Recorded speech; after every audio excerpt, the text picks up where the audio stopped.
You know how we get down. Yeah! Yeah. Yeah, boy! Hey, how's it going? This is Ed for another session of Heights of Gaming video series. So today I'm going to tell you about the most profitable game in all of TCGs, which is actually Yu-Gi-Oh! Draft.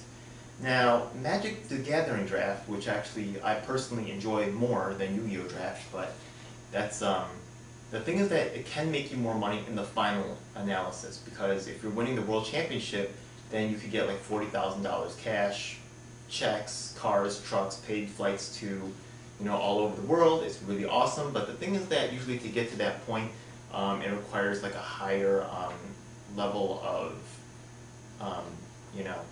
buy-ins. You probably have to enter a large tournament, pay $40 to get in. Then from there, you have to battle it all out with all the people, usually in constructed, maybe in sealed, and then you'll finally progress to the top tables where you have an opportunity to draft for the top prize. So it's not as simple as just sitting at a table, without just and usually Magic Draft takes a long time. Usually it takes for a draft it could take up to 2.5, 3 hours with 8 people. But if you have a Yu-Gi-Oh! Draft, it could be easily over within an hour and a half. So it's just the amount of time investment is just better for a Yu-Gi-Oh! Game. Okay, it's just faster. So so let's get into it. How do we draft? What is drafting? So the thing about drafting is that when you play constructed, it's really more dependent on good matchups. Like if I didn't bring in side cards for burn or deck out mill strategy, or I get OTK'd. And by the way, in Yu-Gi-Oh! Constructed games, OTKs are just really, really easy to do, especially right now. You have 3 Invincible Space Typhoons, a Heavy Storm, Blackluster Soldier, Envoy at the beginning, you have Dark Arm Dragon, you just have, it's very easy to sweep the field and then come in with 5,000, 6,000, maybe even 8,000 attack points of damage. You have, what's the other guy? You have Malefic Cyber and Dragon, just monsters coming out of nowhere with, 3,000 attack rate, take off like a third of your life points, maybe more. So, with draft, that doesn't happen. You don't have Dark Hole, you don't have Heavy Storm. It's just the cards that are in the pack. So I have some cards right here that are some random cards that I got from Generation Force, which is actually the latest booster set. So when I look at the cards right here, it's just the cards that I would be able to use to make a deck with. So I open my pack, which is 9 cards, 1, 2, 3, 4, 5, 6, 7, 8, 9.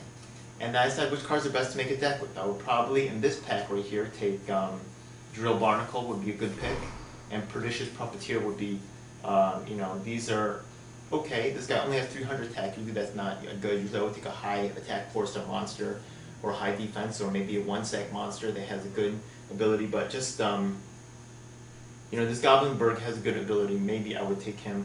He has a 1,400 attack. That's pretty solid, but there's 1,800s that he's going to die going up against, so it's just not really necessarily the best thing. There's also another card in the set called Attention that can really blow him out. Like if you have different stars on the field that penalize you for having different stars on the field, and Goblinberg really kind of sets you up for that.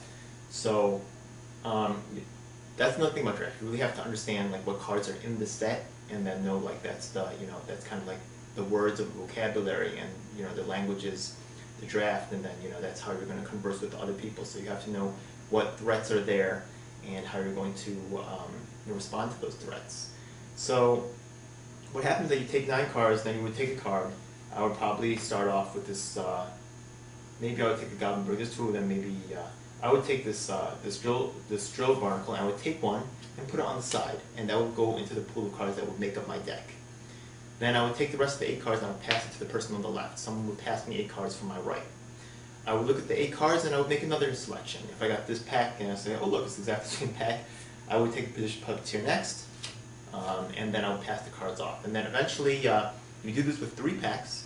That's 27 cards total, because 9 times 3 is 27. And then what happens is that your first pack you pass to the left, the second pack you pass to the right, and the third pack you pass to the left. And taking 1 card each time. Then you make a deck of 20 or more cards, and then you duel against everybody else until everybody has a placement. 1, 2, 3, 4, 5, 6, 7, 8. So the top 4 going, the winning 4 go into their own bracket called the winner's bracket. The losing 4 go into the loser's bracket, and the top 4 duel it out for positions 1, 2, 3, and 4. And This is why it makes so much. This is why it payouts so much better than any other TCG.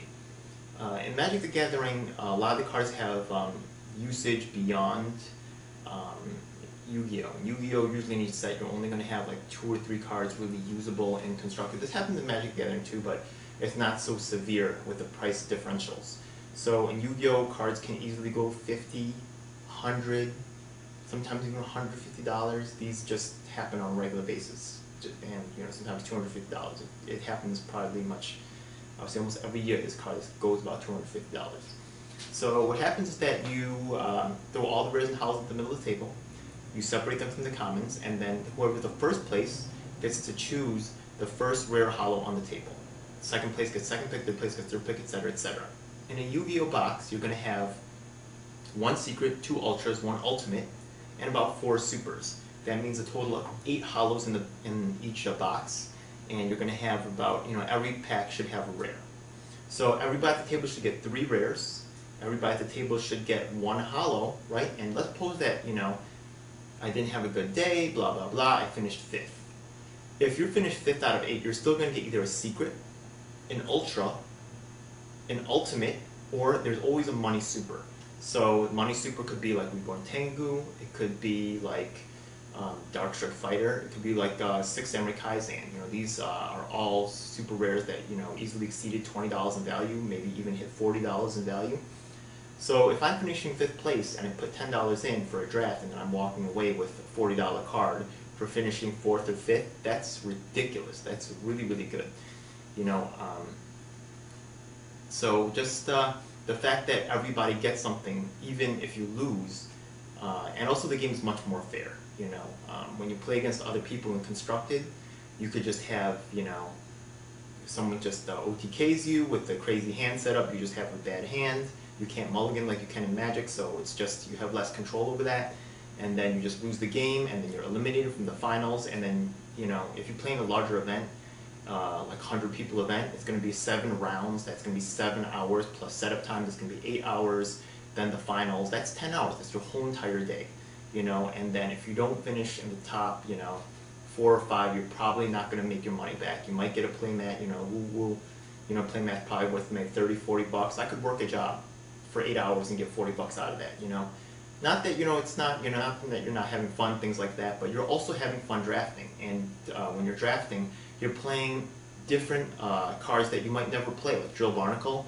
I would never play that in a constructed deck. Well, I might, but it's not going to be very competitive. But in a draft, any strategy is open and anything can happen. It's just so much more fun and so much more diverse of a play format. So, and the prize payout's way better, and it finishes faster, and you're walking away with money. In my lifetime of drafting, I've won 4 Crush Cards on the Hot. I won 4 or 5 Dark Arm Dragons, 4 or 5 Judgment Dragons. This is all when the cards were at the peak of their value, and I just flipped them really quick. I sold them for about 100, 150. I didn't care if people thought they were going to go up or they were going to go down. I just flipped it for that quick money. An hour and a half, I got 80 bucks. Bam, just went to the next draft. Maybe got a $20, $30 card. Bam, went to another draft. Got another $20, $30 card. You could just cycle this infinitely, and it's just really awesome. So I hope you guys enjoyed, and I hope you guys start getting into drafts. If you want, you can also check our site at heightsofgaming.com. We sell boxes for $58.50. So if you tell your friends, 6 of your friends, if you get 7 of your friends to draft with you for $58.50, then basically your draft set is free. All right, have a good one. Thank you.